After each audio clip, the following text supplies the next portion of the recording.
Hi friends, இன்றைக்கி நம்ம தேங்காய் முட்டை பொரியல் எப்படி செய்கிறதுன்னு பார்க்கலாம். அதுக்கு ஒரு அரை மூடி தேங்காய் எடுத்துக்கோங்க, ஒரு டீஸ்பூன் சோம்பு, அரை டீஸ்பூன் சீரகம், கொஞ்சமாக மஞ்சத்தூள், கொஞ்சம் தண்ணி சேர்த்து நல்லா பேஸ்ட் மாதிரி அரைச்சிக்கோங்க. அதுக்கப்புறம் அடுப்பில் ஒரு பாத்திரம் வச்சு எண்ணெய் சேர்த்து நல்லா சூடானதும் கடுகு போட்டு பொரிய விட்டுக்கோங்க. கடுகு பொரிஞ்சதும் கொஞ்சமாக கருவேப்பிலை சேர்த்துக்கோங்க. ஒரு 12 சின்ன வெங்காயத்தை கட் பண்ணி அதில் சேர்த்துட்ருக்கேன். ஒரு 3 பச்சை மிளகாய் சேர்த்துருக்கேன். உங்களுக்கு காரத்துக்கு தகுந்த மாதிரி நீங்கள் சேர்த்துக்கலாம். நல்லா கிளறி விடுங்க. வெங்காயம் நல்லா வேகணும். வெங்காயம் நல்லா வேகிறதுக்காக கொஞ்சமாக இப்போ உப்பு சேர்த்துருக்கேன்.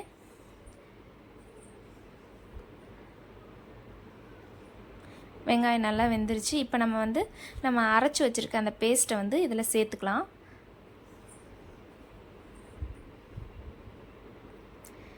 இந்த மசாலா நல்லா பச்சை வாசனையெல்லாம் போகிற அளவுக்கு நம்ம குக் பண்ணணும்.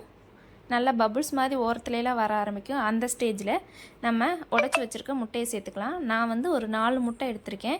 நீங்கள் ஒரு 5 முட்டை கூட எடுத்துக்கலாம். எடுத்துகிட்டு நீங்கள் உப்பு இந்த ஸ்டேஜில் தேவைன்னா சேர்த்துக்கோங்க. எனக்கு இந்த உப்பே கரெக்டாக இருந்துச்சு. ஸோ அதனால் நான் சேர்த்துக்கல. நல்லா முட்டையை சிம்மில் வச்சு நல்லா கிளறி விடுங்க. முட்டை தனித்தனியாக உதிரி உதிரியாக வரும். உதிரி உதிரியாக வந்த பின்னாடி நம்ம லாஸ்ட்டில் கொஞ்சமாக கொத்தமல்லி இலை தூவிக்கலாம்.